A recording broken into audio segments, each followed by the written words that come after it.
watching CBS 8 Mornings at 6. And we sure thank you for choosing us to start your week here. Time right now is 6:30. I'm Netta Iranpour. I'm Eric Connor. Let's check in with Vanessa Paz out on the back lot for a look at the forecast. Coming off a really comfortable weekend. How's it feeling out there right now? Honestly, it feels perfect, guys. I wish I could just trap in these conditions and keep them for the entire day. If you're headed outside, you probably need a light sweater. We're looking at somewhat overcast conditions, but a lot of areas, especially away from the coast, much clearer in comparison to yesterday. As we take a quick look outside, this is what it looks like from one of our mounted sky cams. You could actually see quite clear the Sweetwater Reservoir in the distance there. And meanwhile, here's what it looks like switching gears towards the coastline. This is towards downtown San Diego from one of our Mount Soledad sky cams. All right, current conditions. We are sitting in the mid to low 60s for our most populated neighborhoods from the coast all the way towards the inland valleys, about 10 degrees cooler for areas like Julian out in the mountains. And here's a quick look at what you can expect for today's highs. Pretty comparable to yesterday. We'll be touching into the mid to high 70s from Oceanside all the way to downtown San Diego along the coastline. Comparable conditions with the exception of Escondido. Ramona will actually be in the low 80s later on this afternoon. And keep in mind, we have this beach hazard statement impacting our entire coastline all the way through Tuesday night. I'll toss it over to Eric and Neto with more details on that. Back to you guys. All right, yeah, be careful if you do plan on hitting the coast here this week. Tropical storm Narda churning in the Pacific, and it's producing some life-threatening surf and rip currents. CBS 8's Chris Grow joining us live in La Jolla to show us, those big waves right behind you there, Chris. I bet it sounds pretty loud, too. Yeah, we're definitely hearing a lot out here at Wind and Sea, and we're seeing a lot as well, too. Take a look at this live picture. We've got a couple of surfers that are out there. And as we have said, this is only going to be conditions for some of those more experienced surfers. And that has been what we've seen so far. Definitely some of those who know what it is that they are doing. And this is going to be cool for those that love to come out, maybe if you've got some time here in the morning and really throughout the day to watch some of these really highly skilled and experienced surfers, because there is going to be these conditions in place all the way through Tuesday, as you heard Vanessa say. According to the National Weather Service, surf expected to range between 4 to 7 feet with sets to 8 feet for south and southwest facing beaches. We know that, of course, there will be rip currents as well. So this is going to be really that time where we want to let you know that these are not going to be conditions to go for that morning swim, if you will. Now, if you find yourself caught up in a rip current, some of the best advice that we hear from lifeguards, of course, is to not fight it, to try to move with the current as best towards shore. But if you end up fighting it, you're going to tire yourself out, and that's when something really dangerous obviously can happen, even beyond being fighting there with the rip current.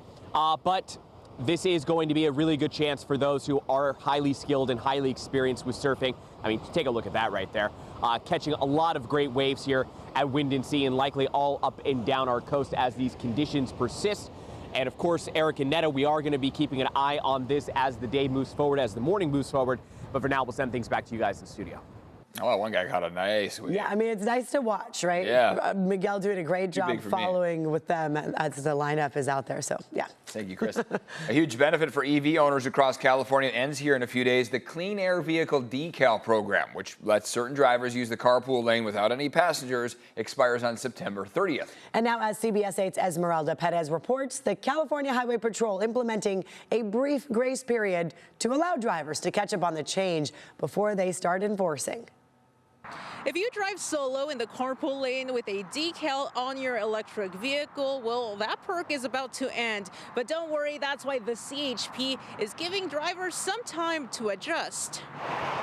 Beginning October 1st, these decals will no longer allow solo EV drivers to cruise through the HOV carpool lanes. According to the California Department of Motor Vehicles website, the federal government is ending the program. They note that while the federal government gives the DMV the authority to run it, the state has to follow federal rules, and those rules are set to expire.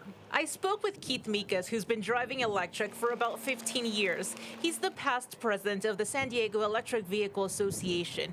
Although he doesn't have a decal on his car now, he's enjoyed this perk before. I think for certain individuals, it was a great perk. I used to work in Hillcrest, lived in North County, so it was an excellent program for me. It would force me to buy a new EV to use the carpool lanes and save on traffic. There is a brief grace period starting September 30th. The California Highway Patrol is giving EV drivers 60 days to adjust. And really the focus is more so to educate motorists that, hey, these changes happened, rather than just going out and enforcing October 1st. With that grace period in place, the goal is to get the word out and clear up confusion. There are some HOV lanes and fast track lanes, and some HOV lanes are fast track as well. That means if you're driving alone, you could use those lanes only if fast track is allowed and you have a valid transmitter box or sticker. But if it's a regular HOV lane, you'll need to follow the signs. Most of those require at least 2 people in the vehicle. For the most part, it's going to be an education campaign. Now, there is still officer discretion, meaning like, hey, I pulled you over last week for the same thing, and I've already told you multiple times that this change is happening. Then you may face a ticket. And remember, once this program ends, pay close attention to the carpool lane rules to avoid getting a citation. Esmeralda Perez, CBS 8. Esmeralda, thank you. Did you see this in the sky above San Diego last night? The latest SpaceX launch. It had another batch of its Starlink satellites from Vandenberg Space Force Base. Happened around 7 o'clock. This launch added 28 satellites to SpaceX's fleet, which now totals more than 8,500 units. This was also the 28th flight for this particular first stage booster. We were at a baseball game in Poway. All of the coaches and the kids stopped and stared at the sky. And I was actually coaching first base, and so everyone was kind of of looking over me. And I was like, what is going on here? And I turned around. Wow, that was pretty spectacular. At 7 p.m. launch, you were up late, Eric, for this schedule that we had. Late game. Yeah, I felt the same way. I was like, oh, I'm up late, but I'm seeing the action live. Really nice, the contrail and the wiggles in the sky, it's so cool. And just how much it lights up the sky too is incredible. I had never seen it in action, like moving. Yeah. And just to see that, I accidentally saw it, by the way. I was taking Charlie out to go pee, and then I looked up. I was like, oh my gosh. And it was incredible. Yeah, I of course, I had to take a photo of it, upload it to my social media, as I'm sure everyone else did. So very cool. All right, 6:37 is the time. Here is a live look from our Hotel Del Sky Cab. We have the sun slowly starting to light up the sky here. It's looking mostly clear, especially closer to the surface. We do have some mid to high level clouds, but it looks like it's not really impacting much of the coast. It's very scattered, if you will. All right, taking a look at your weather headlines, I do want to show off this viewer photo.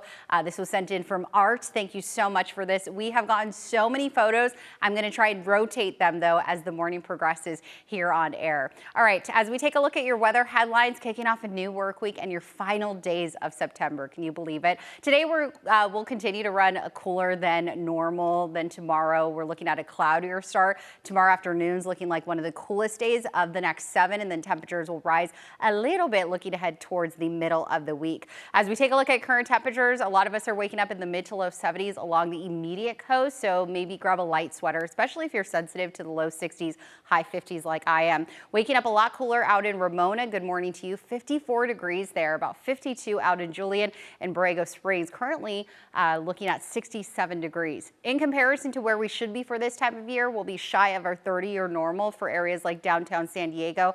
Forecasting high of 75. We should typically be seeing highs produced in the mid to high 70s, so not much change there. Ramona will be topping out in the low 80s later on this afternoon. We should typically be in the mid 80s for this time of year, and we'll be close to the low 90s for areas like Borrego Springs, about 4 degrees below our 30-year normal. All right, the big story is the high surf. A beach hazard statement went into effect yesterday. Will take us all the way through tomorrow night. For the beaches, especially the ones that face south, southwest, they'll be seeing some of the highest waves, anywhere between 3 to 6 feet. Isolated sets could get up to 7 feet though, and we are looking at a pretty strong rip current risk. So leave it up to the pros. It's going to be really cool to look at, not so fun to swim in, especially if you're inexperienced. Taking a look at the next 5 days over the inland valley, subtle daily changes. We'll see a slight climb in daytime highs by the time we get to Thursday. All right, and it is 6:39. Let's go ahead and see what's happening on your freeways. This one's still popping up on the CAD. A crash on the 5 North right at Harbor Drive may have you a little slow as you're making your way up towards Camp Pendleton and from Oceanside. We also have reports of some sort of breakdown that's causing some slowing coming in from Lemon Grove up the 125 towards Lemon Avenue. near the Mount Helix area. All right, let's go ahead and zoom on out. Overall, it's looking like Monday light out there. We're not looking at too much brake tapping coming in from Oceanside as well as the drive inbound from Escondido. If you're traveling in from Santee, our usual brake tapping right before you get to the 125 connector, making your way up towards Mast. Slowest speeds about 50 miles per hour or so, and we're seeing our usual congestion coming in from Chula Vista as well as National City. Slowest speeds down to about 25 miles per hour. Most of the brake tapping confined to the mile of cars from the 54 as you make your way up towards Division, and slowest speeds on the 805 right around 55 miles per hour or so. Travel times in from the North County in pretty good shape, anywhere between 13 to 26 minutes to get you southbound, both on the 5 and the 15. If you're traveling westbound in from the East County, 5 to 7 minutes right now, coming in from the 94, the Lemon Grove area towards downtown San Diego. Meanwhile, in from the College area towards Point Loma, about 5 minutes, and in from Santee, that's the slowest drive out of the East County, about 10 minutes. Again, we are crawling across the Coronado Bridge, so just keep that in mind, especially if you're headed onto the island and you got to get somewhere on time. Slowest speed's not too bad, about 10 miles per hour or so, anywhere between 12 to 21 in the meantime coming in from National City as well as Chula Vista. Back to you guys. Coming up, it's National Coffee Day. We should have more of these National Coffee Days. The deals that you can score here today. But first, here's Jeff Zevely. Happy birthday, Mom. Jane Wilkins and her 4 boys celebrate her 100th birthday coming up in the Zevely Zone.